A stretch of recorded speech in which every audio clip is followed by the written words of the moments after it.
So we're in this series called Building, and the tagline kind of just describes what this message is about. It's whatever good things we build end up building us. So if we're building good practices, if we're building good things in our lives, then we are going to reap what we sow. We are going to harvest what we sow. This is a weird dynamic. I just need to point this out. Everybody is on this side of the room. It's really funny.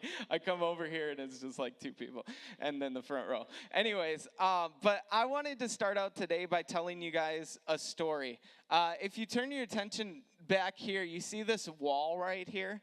I'm going to tell you a story about this wall. There is actually a story about a wall. Ready for this? So this wall was actually a really dark color when we moved in. And so we had the idea of projecting our projector to this wall. And we thought, okay, all we need to do is make the wall a lighter color. Well, anybody who's ever painted anything in their lives knows that going from a dark color to a light color takes a little time, right? Takes a couple of coats to get it back to a light color. And so when it was around the time for launch, we were going through the approval process with our roommates here at Blaine United Methodist Church, and it was taking a little bit longer than we had anticipated. And so February 5th, 2017 rolled around, and it was getting closer and closer, and I said, okay, we got to pull the plug on this painting project. It is not going to work. It is not going to, we're not going to be able to change the screen color or the wall color, so we're just going to roll with it, and we're going to think of something different for a screen. That Thursday, okay, we launched on Sunday. That Thursday, I came into the church, and half of this around the border lines was painted white, and the other half was dark. And somebody from the Blaine church came in here and said, hey, we approved your painting, so we just went ahead and started it for you. And I'm like, what? You did? And this was a freak out moment for me. If you guys were around at this time in North Summit, I quickly go and post on my Facebook page. I posted in the group page. I was like, if anybody is free today, please come help me paint this wall, because we're going to have to put like 3 or 4 coats on this wall before Sunday. And it's going to take a lot. I will take anybody that I can get. And one of the best feelings, even as a pastor, even now, one of the best feelings is when after I posted those, I got messages back that said, hey, Josh, I've got time. I can come help. I've got time.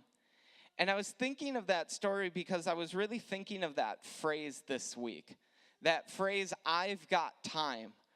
When's the last time you could confidently say that phrase?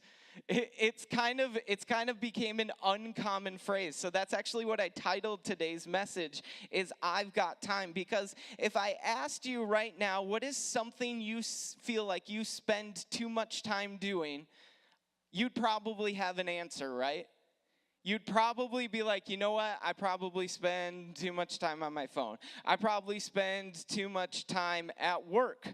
I probably spend too much time doing whatever it is. We could all think of something that we spend too much time doing. But on the other side of that, if I said time wasn't an obstacle and I asked you if you had something, if time wasn't an obstacle, what would you spend more time doing? You all would have an answer to that too, right? I'd spend more time with friends, with family.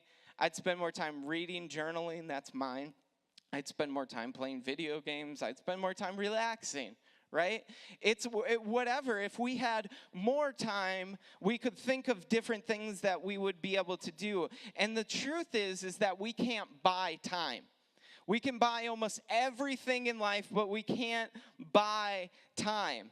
And we forget that God is not just the creator of time, but he's also the keeper of time.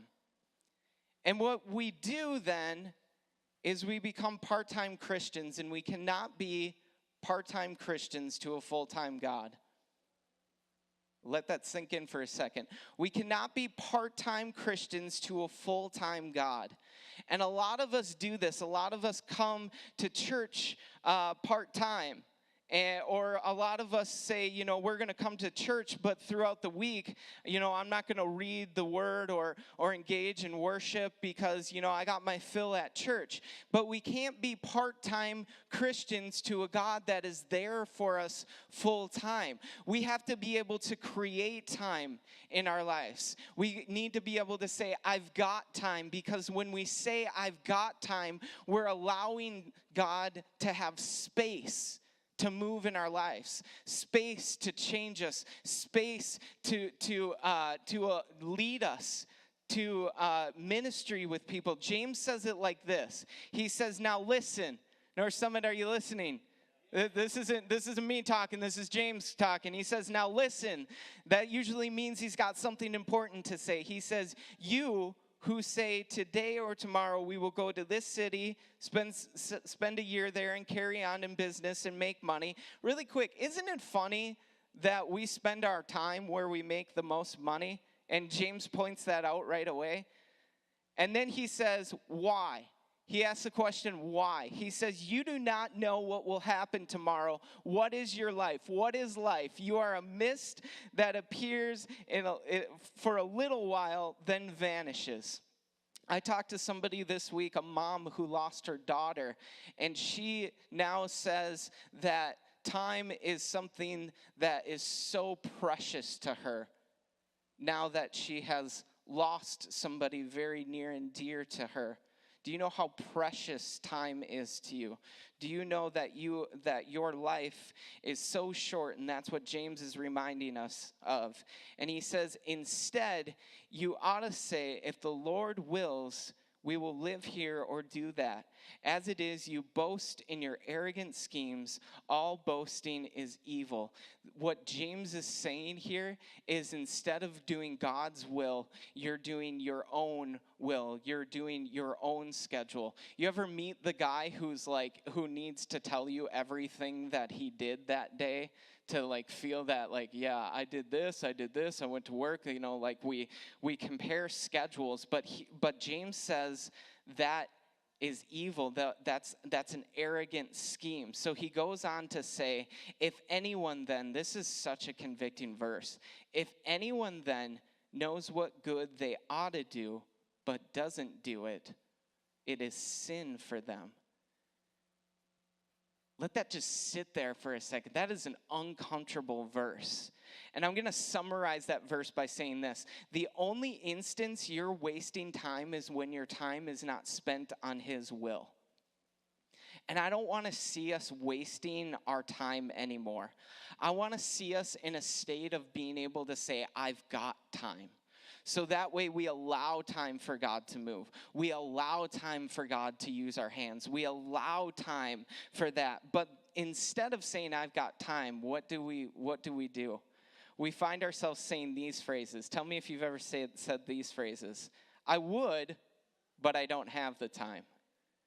I would love to come, but I don't have time. I'm too busy. Or have you came out of something and said, wow, that was a waste of my time? Am I just alone? Okay. Nobody's shaking their heads at me. I was like, no, Josh, that's just you. Here's the thing, though, is what James is saying is he's saying that we don't spend time wisely. We can create time, and we can say that we have time in our lives only if we start to spend it wisely, but we don't spend time wisely. The one thing that all of us have in common, we have tons of differences just in this room, but the one thing that our church, the church next door, and everybody outside here has in common is that we all get a day. We all get 24 hours, and it's kind of like money. It's kind of like money. Are we creating the most of our time for 24 hours? If you knew somebody that was well off with their money, what would that mean? That would mean that they usually could create a good budget, right? The people that are good with money usually can tell you, yes, I know when I get paid, this much goes to this thing, and this much goes to bills, and this much goes to spending, and this much goes to this. And if we're not doing that budget, we find ourselves in a state of looking at our bank account saying, oh, what the heck happened, right? You ever been there? Now, here's the question. Are you budgeting your time? Have you budgeted your time before? Or do you find yourself looking at the clock with that same reaction? Wow, what the heck happened, right? Do you budget for your time? Because the truth is sometimes we don't spend our time wisely. We don't spend it wisely. It may not be a wasted time, but it's not spending time wisely. Here's some facts for you. We spend 3 hours a day checking our smartphones. Just pulling them out, checking them. Some of you have looked already in this service at your phone. At some point during worship or at some point while I've been speaking, you're fact-checking me, I know. Whatever it is, but you're checking your smartphone. How about this one? We spend 35 minutes deciding what to eat. That number doubles if you are in a couple. It doubles, okay? You spend an hour and a half deciding where to eat. While we're on the subject of couples, can we all wish my parents a happy 30th anniversary today? 35. Sorry, it's 5 off. I'm sorry. I'm a bad son. We'll talk about it later. How about this? We get one interruption every 8 minutes. That was an interruption. I interrupted the entire message just to say that, okay? We get one every 8 minutes. Oh, thanks, Tyler. Thanks for the interruption. Oh, 11 minutes, sorry. Okay, we'll make it better next time. We did good. We're above the average. How about this one? We spend 3 hours watching TV or videos. For some of us, it's a lot longer than that, right? And with that said, I'd like to show you some cat videos. No, I'm just kidding. But we spend a lot of time doing that stuff, right? You're just flipping through your news feed, and all of a sudden you are in a different part of YouTube that you thought you'd never be in. How about this one? This one's weird. We spend 1 to 2 hours thinking about what we should be doing. How many of you lay in bed in the morning and do the thing where, man, I really should get up, right? Right? We spend at least 1 to 2 hours doing things. I really should be doing this. I really should be doing that. And really quickly, if you find yourself relating with any of these statistics, I want to plug 2 very practical things for you for a second. Because we get really emotional and spiritual in these messages, but I want to get practical for you for a second. If you are finding yourself looking at the clock and thinking, where did the time go? I want you to try these 2 things. The first one I've plugged before. I want you to take a notebook, and I want you to take a time inventory. Do a time journal for 2 weeks and see where you're spending time. You'll be able to see, wow, I spend a lot of time on my phone. I spend a lot of time on my commute. I spend a lot of time thinking about working out instead of actually working out, okay? You'll be able to see those numbers in real time. The other thing that I want to plug, and I don't normally plug apps. I don't get paid or anything for doing that, but there's this app called Stay Focused. It is amazing because you can program it to lock you out of apps. So let's say I can set my Facebook to saying I can only open my Facebook 5 times a day, or I can only open it for 15 minutes. And then after I've used that time, it will pop up and it will give me encouragement to go out and do something else with my life. Okay? These are very practical things, because here's the truth, North Summit. We spend a lot of time doing things that are not worth our time. We spend a lot of time doing things that are not worth our time. And so I want to tell you not only practically, but I want to tell you on a different level how we can spend time better. Because by spending our time better, more wisely, we're going to be allowing God more space in our life. So here's some ways you can do that. Scheduling and setting aside time. Set aside time for things. Set aside time for, this is my cleaning time. This is my grocery shopping time. Heck, I even have time where I respond to Facebook messages. And so if you send me a message and I leave you on read, that doesn't mean that I'm not getting back to you. That just means I'm waiting for my next time to respond. Make sure you're scheduling and setting time aside for God too. Make an appointment with God. Make a time. And by doing so, you will start to follow a routine. And by following a routine, you will build up healthy habits in your life. We can spend time better by not procrastinating. Who in here is a procrastinator? Who in here is procrastinating raising their hand because they're a procrastinator, right? We all procrastinate to some degree. And I have some news for you. Don't hate the messenger, hate the message. Proverbs 12:24 says this: the diligent find freedom in their work, but the lazy are oppressed with work. I'm going to say that again. I want you to let this sink in. The diligent find freedom in their work. The lazy are oppressed by their work. This is the word telling you that the more that you procrastinate, the more that you're making work for yourself.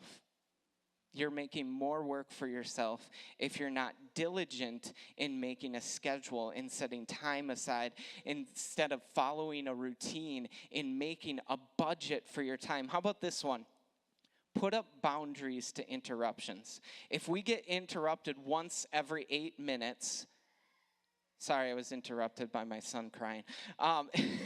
If we get interrupted once every 8 minutes, then we should set some kind of boundary to interruptions. I loved men's group when we had it because everybody would walk into the room. They would take the phone out of their pocket and they'd put it in the middle of the room face down, and they wouldn't look at it for 2 hours. Do you know how beautiful it was? 2 hours of undivided attention without anybody checking their phones.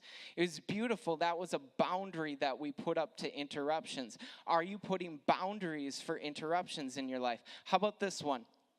Say yes to the right things. How many of you are like me where you just want to say yes to anytime somebody asks you to do something, hang out, be a part of something, because you feel loved by that, right? But I want to say this.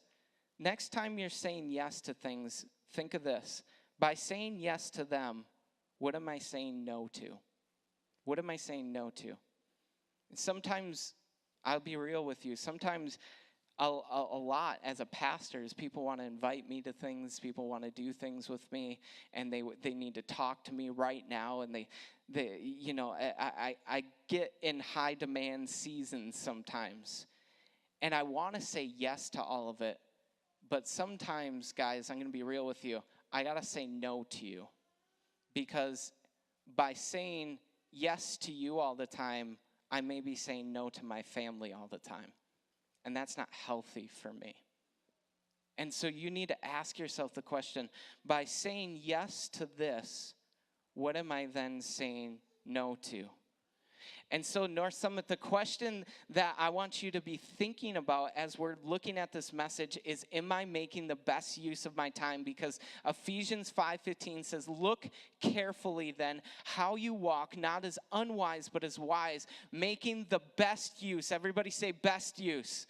Making the best use of time, because the days are evil. Therefore, do not be foolish, but understand what the will of the Lord is. This is the climax of this message, is if you want to create more time in your life, understand what the Lord's will is, because He is the creator of time, He is the author of time, He is the keeper of time, and spending time pursuing God's will is going to bless you with more time, because He can do that. And so for some of you, this goes even deeper. Josh, how do I seek the Lord's will? How do I seek His will so that He can bless me with more time? Here we go. Let's get practical again. Seeking his will looks like reading. Reading the word, reading books even. I got tons of books that I can recommend for whatever season of your life that you're in right now, whatever season of your walk you're in right now. Praying, being in relationship with God, just having an attitude of seeking in general. What can I do right now to improve my relationship with God? Have you ever asked yourself that question? That's seeking, surrendering, being humble to say, God, where do you want me? Where can the best use of my time be? That surrenders our schedule and surrenders it to his schedule, knowing that his timing is better than our timing. Listening, being able to listen not only to God, but to other people that are speaking into our lives. You know, I'm going to tell you really quick. If you've had somebody in your life tell you something more than once, hey, April, I really think that you should be up here playing guitar. And you have Shaylin say, hey, I really think you should be up here playing guitar. And then you have Rachel that's listening. Not only is God trying to tell you something, but God is speaking through other people to bring you into his will for your life. And by doing that, by walking in that, we then act in seeking his will. Acting is the ability to do something about what God is showing you. But here's the thing. If we're not doing these things, that's when we're wasting time. I had a message a long time ago that my wife always reminds me of, that I said nothing is a waste of time a bunch of times. Do you guys remember that? It was like Romans 8. But I want to talk about how there is one waste of time. The one waste of time is the time that you have without God at the center of your life. Now, it's not necessarily a waste of time because it can lead you back to God. And it can have that prodigal son story. But here's the truth, North Summit. If you're waiting until you have time to spend more time with God, if you're waiting until you have enough time, then the devil's going to make sure that you never have the time. Let that sink in for a second. Because we do such a good job of saying, you know what, when I have the time, I'll pray more. When I have the time, I'll read more. When I have the time, I'll serve more. And if we have that attitude, then guess what? We'll never have the time. We'll never have the time. It's like a relationship. Our relationship with God, if I'm in a relationship with Chelsea, you guys expect me to be spending time with Chelsea, right? It'd be really weird if I said, yeah, I'm never home. That would be a cause for concern for you guys, right? But that's sometimes how we treat God. Is like, yeah, I'm a Christian and I follow God, but I don't spend any time seeking his will. Yeah, I'm a Christian and I follow God. It's that whole thing that I said at the beginning, is that we become part-time Christians to a full-time God who's always there for us. And we forget, North Summit, that when we are seeking his will, we are making a sacrifice. We are sacrificing our own schedules, our own time for his time. And then he makes time. And so this is what I want to do. Because James says, I told you what's right. He says, whoever knows what is right and fails to do it is sin. And so I don't want us to sit in this spot anymore of saying, I don't have time. I don't want us to sit in this place anymore that says, I can't make it. I don't know what to do, how to use my time. I want us to leave here changed this morning. So this is what I'm going to do. It's going to be a little different. I'm going to invite the worship team up. They're going to play instrumentally for a little bit. And I'm going to put 4 questions up. And I want you to take time. I want to allow time and space in this place right now for you to reflect on these questions, because I believe that they're really important. Laura, can you put up those questions really quick? Here they are. Where am I spending too much time? Where is it that you can identify right now, oh my gosh, yeah, the 3 hours on a smartphone per day, I'm way over that. Where is it that you are spending too much time? Second question, where can I make changes to spend time more wisely? What do I need to create? Do I need to stop procrastinating? Do I need to create a schedule? What is it? What do I need to do to seek his will more? Do I need to be reading, praying, listening to others? What is it that I need to be doing? And the last one, what will I do about it today? How am I going to leave change today? And so this is what I want us to do. I'm going to step off stage here. I'm going to give us 10 or 15 minutes to think and to pray over these questions. And then I'm going to come back up. I'm going to pray over you guys, and we're going to worship together. So go ahead and just reflect on those for a couple minutes.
I'm just going to pray, and you can stand and worship as you feel led to, or if you feel like you just need to sit with these questions longer and God's just speaking to you. But I'm just going to pray. God, we just allow space for you right now. We create a place of space for you to move in our lives, for us to, for you to convict us and to tell us where we can be surrendering our time more to you.